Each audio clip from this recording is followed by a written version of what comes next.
a solubilização aumentar com a temperatura, isso indica um fenômeno endotérmico para essas três curvas. Já no caso da solubilização do sulfato de sódio 3, tem-se um fenômeno exotérmico, perda de energia. Tá? Então o próprio gráfico já delineia, já diz quem se dissolve melhor, quando aumenta a temperatura ou quando a temperatura baixa. Vamos passar adiante. Há casos em que durante o processo de aquecimento de uma solução de um sal hidratado, vou mostrar o que é isso, o mesmo pode apresentar mudança em sua composição e a solubilidade será alterada. Observe o gráfico da solubilidade do sulfato de sódio decahidratado, onde aproximadamente nos 34 graus ocorre um ponto de inflexão, uma quebra na curva e o sal se converte a sulfato de sódio. Vamos ver aqui, vai ter um vídeo também sobre isso, que vai aparecer uma substância azulada mudando para uma cor mais clara, quando colocado numa chapa. Olha só, o gráfico vai crescendo com a temperatura, característico de reação endotérmica, solubilização endotérmica. Só que aqui, quando está se aquecendo, ocorre uma quebra. Isso aqui a gente chama de ponto de inflexão. Essa quebra só acontece quando há mudança na estrutura do sal. Neste caso, este sal é chamado de sal hidratado. A fórmula antes tem 10 moléculas de água. E aqui não tem nenhuma. Significa então que com o aquecimento ele perdeu água. Como eu falei num vídeo que nós vamos passar adiante, o sulfato de cobre com 5 moléculas de água, né? Ele, quando aquecido, ele perde essas moléculas de água e ocorre uma mudança de cor. Ele fica claro, ele é azul. Vamos ver isso adiante. Então, neste momento, nós vamos ver o comportamento de diferentes sais, a solubilidade de sais com a temperatura. Este vídeo ele tem 250 segundos de duração. Então nós vamos começar agora.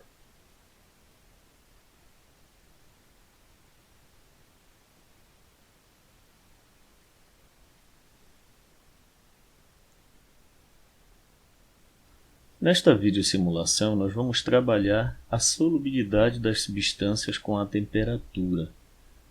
Nós vamos trabalhar com a massa de 3 sais: nitrato de potássio, representado pelo traçado verde, nitrato de sódio, representado pelo traçado azul, e cloreto de sódio pelo traçado vermelho.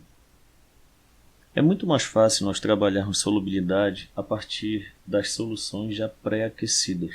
No nosso caso específico, nós vamos trabalhar com soluções de cada um dos sais, em cada um dos béqueres, cloreto de sódio, nitrato de potássio, todos a 90 graus Celsius. Nós vamos fazer o quê? Vamos resfriá-las, e a partir do momento que elas vão sendo resfriadas, as massas de cada sal, de cada soluto, vão depositar no fundo do becker, precipitando. O pontinho verde aqui representa o ponto de máximo, que é o nitrato de potássio. O ponto azul representa o nitrato de sódio e o ponto vermelho, o cloreto de sódio. Muito bem. O que nós vamos fazer então? Nós vamos resfriar todas e observar o comportamento de cada uma. Todas a 0 graus Celsius. Vamos iniciar então o processo. Já de início nós observamos que a curva verde do nitrato de potássio equivale a mais ou menos 100 gramas para cada 100 gramas de água a 90 graus Celsius. A curva azul, correspondente ao nitrato de sódio, corresponde mais ou menos 78 gramas de nitrato de sódio para cada 100 gramas de água a 90 graus Celsius. E a curva vermelha, mais ou menos em torno de 16 gramas de cloreto de sódio para cada 100 gramas de água a 90 graus Celsius. Bem, quando nós observamos aqui os gráficos, nós primeiro vamos analisar aqui essas divisões. De 0 a 20 temos 1, 2, 3, 4, 5 divisões. De 0 a 20 dividido por 5 dá 4. Então, aqui nós vamos ter mais ou menos em torno de 7 gramas de nitrato de potássio dissolvido em 100 gramas de água a 0 graus Celsius. Aqui nós vamos ter em torno de mais ou menos 17 gramas de cloreto de sódio dissolvidos em cada 100 gramas de água a 0 graus Celsius. E nós vamos ter mais ou menos 37 gramas de nitrato de sódio dissolvido em cada 100 gramas de água a 0 graus Celsius. Se nós fizermos análise reversa, nós vamos observar que a curva que mais cresce é a curva verde, que é a do nitrato de potássio.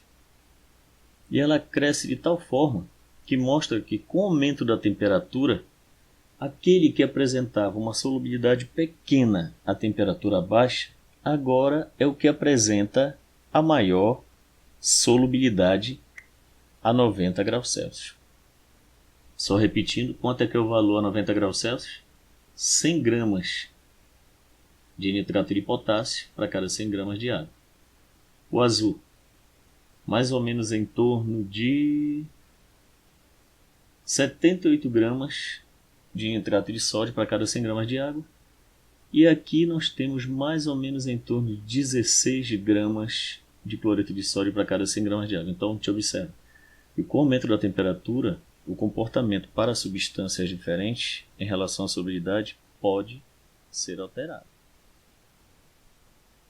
Bom, então neste momento nós vamos para o nosso terceiro vídeo, onde nós vamos trabalhar a questão da água de cristalização, que é exatamente aquela mudança estrutural do sal, onde há perda de molécula de água, e num gráfico nós vamos ter ponto de inflexão. Muito bem. Então vamos iniciar o vídeo.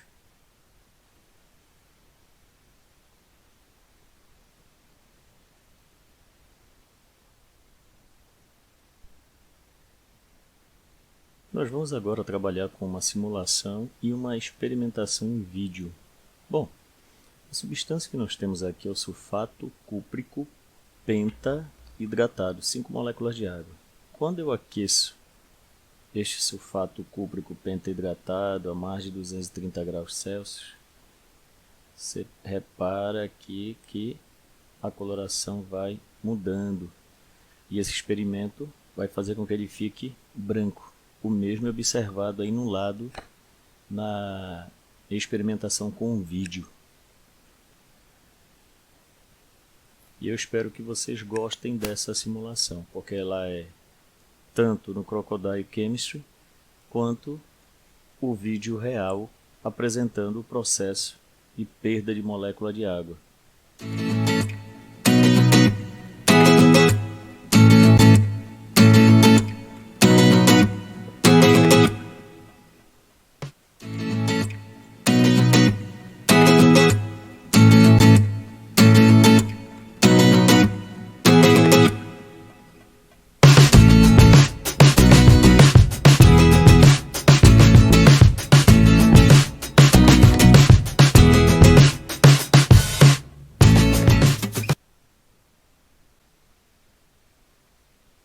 Bom, então como se observou nos vídeos, eles vêm a explicar de forma bastante visual sobre a questão da temperatura, sobre as águas de cristalização e sobre a solubilidade em si. Vamos continuar a nossa videoaula. Eu vou deixar algumas atividades,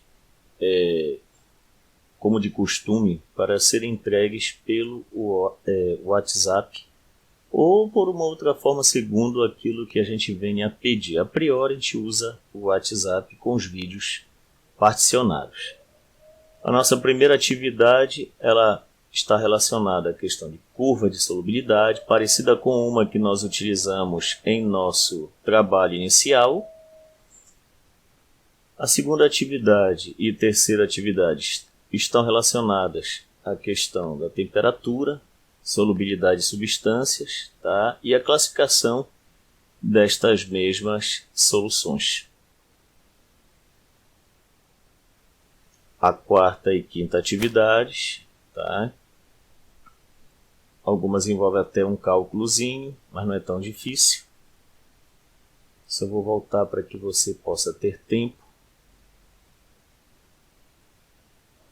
Muito bem, vou voltar inclusive à primeira para que você tenha um tempo de olhá-la. Aqui nós temos a primeira, a segunda e a terceira atividades, para que você possa parar o vídeo e resolvê-la.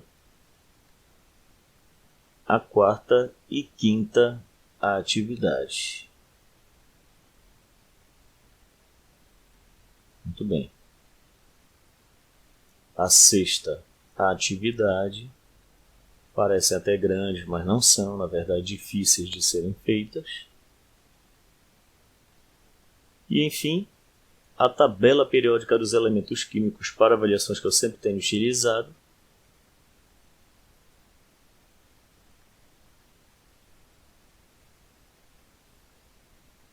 A segunda tabela periódica, já muito comum lá do assunto de estequiometria.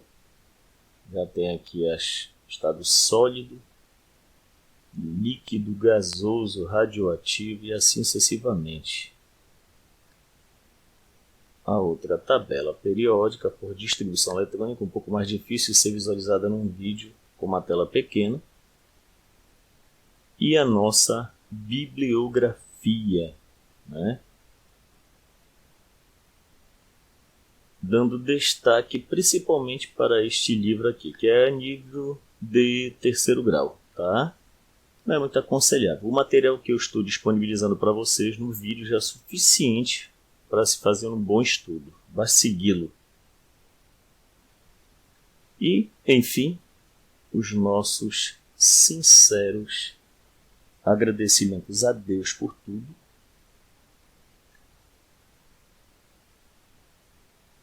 Espero vê-los na próxima videoaula sobre o assunto soluções, unidades de concentração.